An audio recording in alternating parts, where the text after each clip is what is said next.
flavors of Guild Wars straight into your home kitchen. I'm Jennifer Hale, Queen Jenna, and Queen of Charcoal for this special episode. Plan on playing host to ravenous feline humanoid warriors sculpted by a culture of war. Or scarier, perhaps a gathering of your hungriest friends. Well, you're in luck. Today, we're going to teach you how to grill up your very own charbecue. From refreshing libation to seasonal dessert, this is going to be a backyard party fit for an army. Let's check out today's menu. For sides, we have a garlic spinach sauté, yummy coleslaw, which will all be heaped around the main course, grilled Minotaur kebabs. And for dessert, we'll be mashing up our very own home instance-made cinnamon applesauce. A great cookout starts with planning ahead.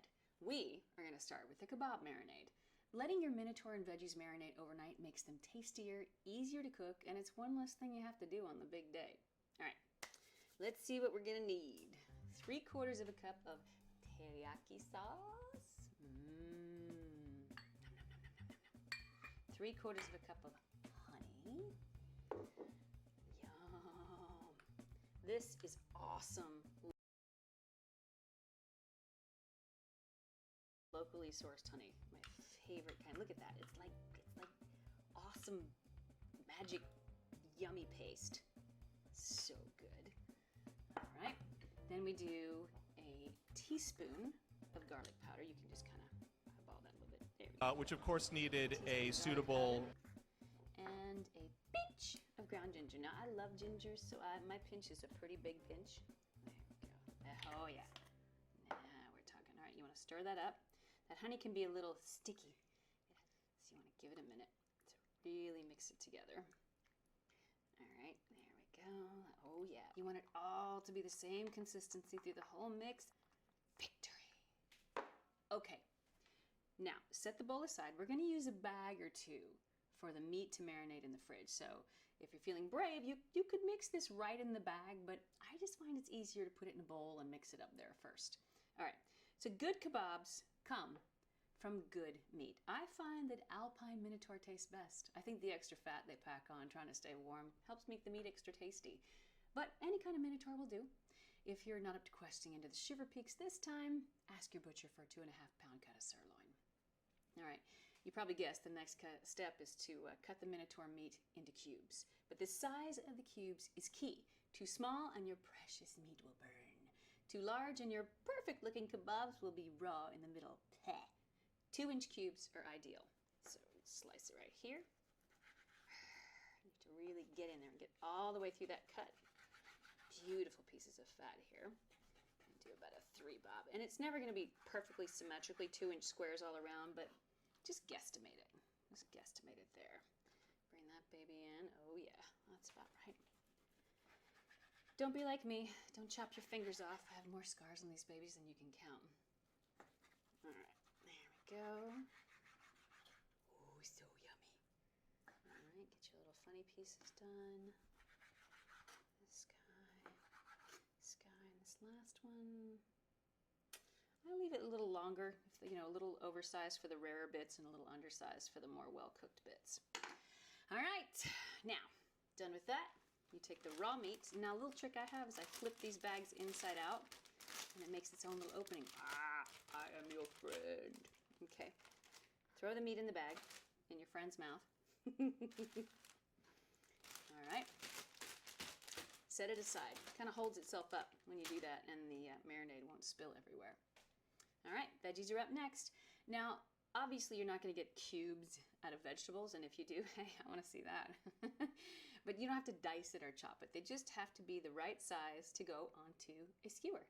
Let's see, if I had a third hand, I'd like pick this one up too and go, see, we're friends, we're going on the skewer. All right, you can toss, wrong bowl. You can toss the veggies right into the bag with the Minotaur. Now, if you have any Solvari or vegetarians attending your charbecue, set some vegetables aside in their own meatless bag. They'll be almost as yummy on their own. All right, so let's put some veggies in here with this. Just kind of want to balance it out, whatever you can picture on a skewer to go with those. I think I'll do these guys. And if you're partial to one vegetable over another, throw a little extra in there because it's always good to taste it as it goes. Now, if you're like me and you mixed up your marinade in a separate bowl, this is the time when you want to dump it in here on top. If you're using multiple bags, just split up the marinade between the bags. You can figure it out. You'll figure out how much goes in each one. All right. And you want to seal it up. I like to get a lot of the air out. Just marinade's better. Seal that baby up.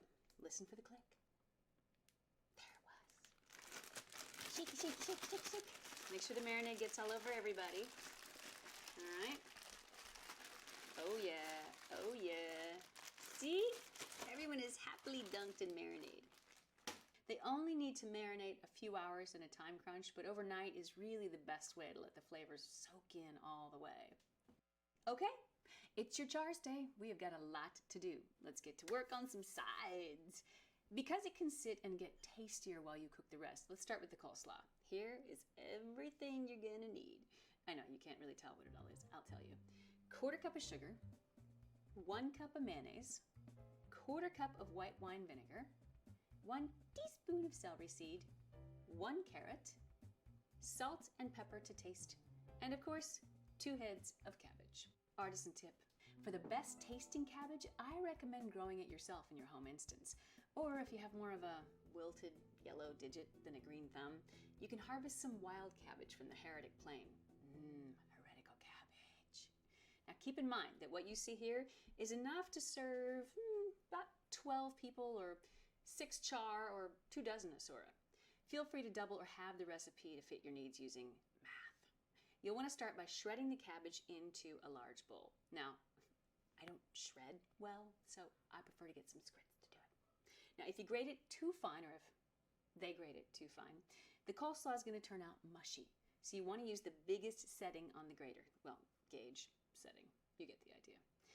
To add some color, grate equal parts green and red cabbage. Little known fact, red cabbage, it's actually purple. You'll want 6 cups of shredding cabbage total. Ta-da! Next, we're going to add the carrot. Now, you could grate the carrot, but it's a little tricky. Sometimes I end up grating my finger. Very, very painful. You'll have better luck with a good old-fashioned vegetable peeler. Now, the recipe calls for a cup of shredded carrot, but the balance is up to you. Coleslaw is basically a salad after all. Feel free to add more carrots or hold them out all together. Your call, your coleslaw. Before adding it to the shredded cabbage and carrot, we're going to make dressing in a smaller, separate bowl. All right, here we go. We're going to toss in a cup of mayonnaise. All right, mayonnaise down, mayonnaise in. All right, then we're going to follow it up with a 1/4 cup of sugar, 1/4 cup of white wine vinegar. All right, then we want to do just a teaspoon of celery seed. For that, I kind of do it in my hand like that. You can kind of tell what's a teaspoon. All right, then you want to add salt and pepper to taste. I do just a little bit of pepper. Beep, beep, beep. Sound effects once again. And I'm a salt girl, so I had a good sized pinch of salt. Oh, this salt is amazing.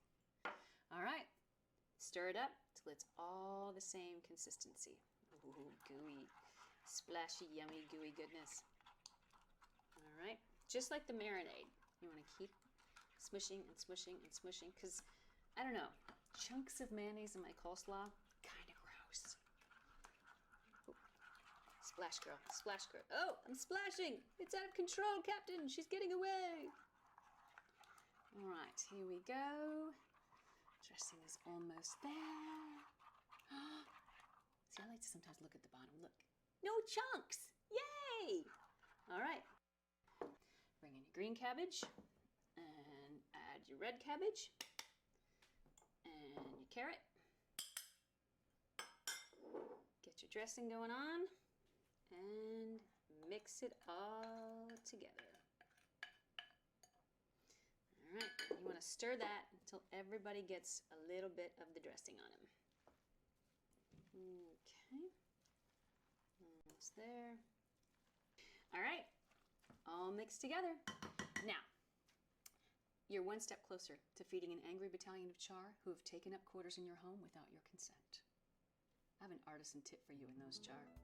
Cut up an apple or 2 into small cubes and mix it into your slaw. It adds like a unique little flavor and texture to a traditional barbecue dish. You want to cut it into little bitty pieces. I go into strips this way. And keep them really small so they blend in well. We'll be chopping a lot of apples in a little while, but I'll get to that in a minute. All right, it doesn't take much. You just need a little bit of that flavor to get the balance going in here. Add that to your coleslaw right here. There we go. Give that a good mix in. And you get a little bit of a tang with it. All right, there you go. Now, you want to cover your slaw and put it in the fridge because it's going to cool down and the flavors are going to come together while we prepare the rest of the meal. The longer it sits, the more the flavors just mix together and season up. Speaking of apples, we may eat dessert last. Our cinnamon applesauce recipe is another barbecue treat that can be made in advance and cooled in the refrigerator. Let's get sauced. Making applesauce is oh so easy and oh so delicious. But the best sauce, of course, requires the best apples, and those come from the cornucopian fields. Who to buy from? Well, Applejack certainly has the advantage of name recognition, but the best deal is from Milton Book, who, despite his name, does not sell books and may not even know how to read. Mr. Book sells apples in bulk, and today we are making a lot of applesauce. You're going to need approximately 1 apple per serving. Step 1 is the most work, so consider employing a friend or telling an impressionable child that there are bonus experience points at stake. I turn to the squid. What can I say? First, you're going to want to peel all of your apples.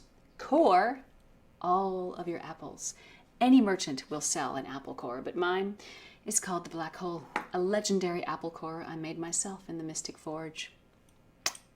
And once you have a pile of peeled pitted party apples, say that 5 times fast. Anyway, chop your peeled pitted party apples, peeled pitted party apples, peeled pitted party apples. You get the idea. All right, time to chop. Actually, I can say peeled pitted party apples, peeled pitted party apples, peeled pitted party apples, peeled pitted party, ow, apples. We want to chop them up well. All right, chop, get a little chunk going in these because we're going to cook them down.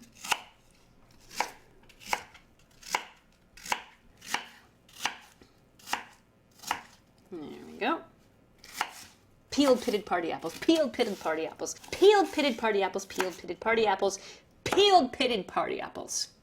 Now, for a dozen apples, we're going to need 2 1/4 cups of water, 3/4 of a cup of white sugar, and 1 1/2 teaspoons of ground cinnamon. Pour that into your pot. And the sugar. And the cinnamon. 1, oh yeah, 2, 3. You can always count clouds of cinnamon instead of teaspoons. All right, let's add our apple to that.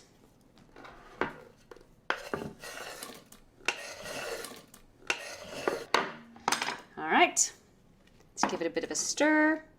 Let's actually use a proper spoon. All right. Num, num, num, num, num, num, num, num, num. All right, now we're going to cook all this down together. If you don't have a saucepan big enough for all the apples, divide them and do them in little batches at a time, okay? Now remember to alter the ingredient amounts based on how many servings you're making, all right? Let us pop that onto medium heat. There we go, perfect. We're going to cook it for about 15 minutes. That'll get the apples nice and soft and sweet. Okay, with the apples well on their way, let us go and fire up our second side, garlic spinach sauté.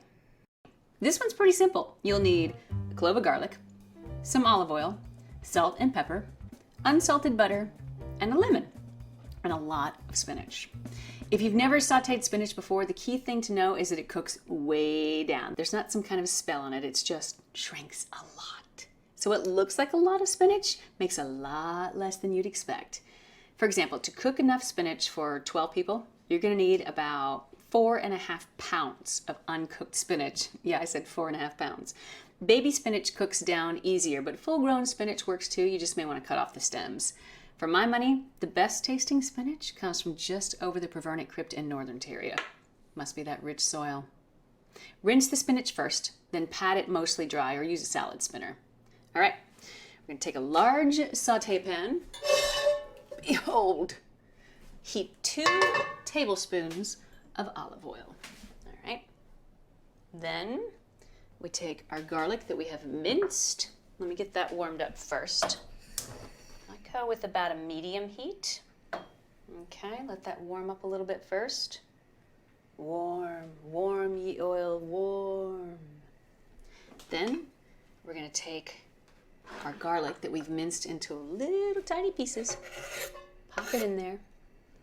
It's gonna start to get warm. All right. And we're gonna saute that in the pan. Now you only need to do this for about a minute before the garlic browns. You're really just kind of getting the flavor of the garlic into the oil so that it cooks into the spinach and soaks it up. All right, now that that's in there, you won't be able to saute all of the spinach at once since there's so much of it, but just keep adding it because it cooks down and you'll get it all in there eventually, okay? So we're gonna stir it in with the oil. Oh, see, that's that sound. I love that sound. All right, I think we can get a lot of this in there. And I like to toss it around. I love that I have to talk over the sizzle. All right, to kind of get some of the flavor of the oil and that garlic on all the pieces of spinach. Okay, there. All right, toss that around. And then you're gonna cover it. I'm gonna let that sit while I track down the lid to this pan. Perfect. All right, I'm going on a lid quest. I'll be back. Dun-da-da-da! I found a lid. All right, I'm gonna cover that. Let it sit for a couple minutes. It'll start to cook down. All right, now you're gonna uncover it. Oh, look at that. It's all wilted down, and you're gonna crank that heat up to high. It's gonna start to wilt a lot and even get crispy at the edges. Just a minute should do. All right, here we go. Can we all count to 60 together? Oh yeah. Look at that. It's beautiful. It's amazing how much this cooked down though. Like, where did it all go? Once that's done, we're gonna kill the heat for a second. We're gonna remove the spinach from the pan. And we're gonna pop it into the bowl. Okay, I'm gonna do it this way because this thing does weigh a ton. All right, oh yeah.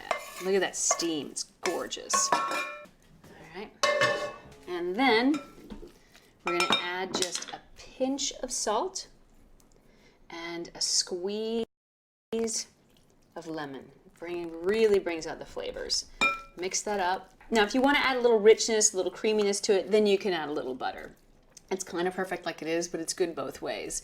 And what we cooked is just a fraction of the spinach we need, so just repeat that process till you're through. You can see it doesn't take very long, it takes just minutes. And if the oil in the pan runs low or all the garlic gets carried away with the spinach, which did happen here, just start from the beginning. It doesn't take but a second. All right, we have our sides. Let's check on our apples. They should be cool by now. All that's left is to smush them, smash them, sauce them. If you have a friend in possession of legendary Hammer the Juggernaut, it's time to call in that favor. Otherwise, we use a fork, a food processor, pastry cutter, whatever's handy. Ooh, oh, when you cook them long enough, they smash up beautifully. Look at this. I mean, gorgeous, right? All right. Once the consistency is to your liking, I like a few chunks in mine. Sprinkle a little bit of cinnamon. Oh, yeah. Oh, or a cloud of cinnamon, whichever way it goes. Smash it up a little bit more to stir it in. All right, cover. Pop it in the fridge till the party's underway. Okay, sides and dessert are complete. If they be our shield, then it is time to forge our sword in the great fires of Grillheim. After a day of marinating, your Minotaur and veggies should be ready for the grill. For skewers, I recommend forging about a dozen Bonetti's rapiers. Or if your supply is running low, standard household skewers will be just fine. Now when making my kebabs, I like to alternate veggies with meat. Veggies with meat. It adds a lot of flavor as they cook. Now I give a little onion base here, and then a piece of meat. And I always keep my softer veggies on the inside. If you're using like tomato or anything like that, it tends to fall apart. Okay, and the veggies help keep the meat in place. Can't get too many roasted onions for me. Oh yeah. Hello, bell pepper, hello. Now obviously, if you're doing veggie skewers, just skip the meat on those skewers. More for me. All right, here we go. And we send them to hang over the abyss. Hang carefully, do not fall into the fires. Not everybody actually has a grill, so we are going to show you how to do it in the broiler under your oven. The kebabs will still get flame-kissed, but with way less hassle and cleanup. You can even fib and say you cooked them by the breath of an elder dragon, and no one is going to be the wiser. Just preheat the broiler to 350 degrees. Here we go. Selecting 350, selecting broil. Just be sure to place the skewers on some tin foil before putting them in the broiler. This way, you're not going to drip down and make a huge stinky mess in your oven. The best part of any charbecue is this, the waiting. Because even while you wait for your guests to arrive, you're not waiting alone. Get your old buddy, a bottle of Shiver Peaks Pilsner. Oh yeah. Handcrafted by the finest Norm brewmasters with pure Shiver Peaks spring water. It is a delight when served in a cold glass. Hello, friend. I've been waiting for you all day.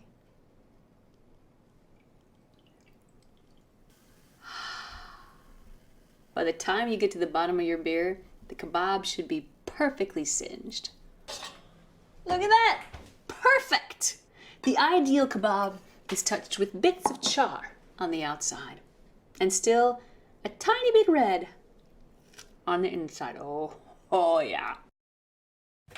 That's it! Ring the bell. It is time to eat, drink, and be merry. And tell your friends to help you clean up. This is your home, not a war encampment. For more great recipes, the Guild Wars community has plenty of delicious offerings, so be sure to poke around online. Until next time, I am Chef Jennifer Hale, and this has been a taste of Tyria. And now I will taste. Nom. Oh, yes, please. Oh.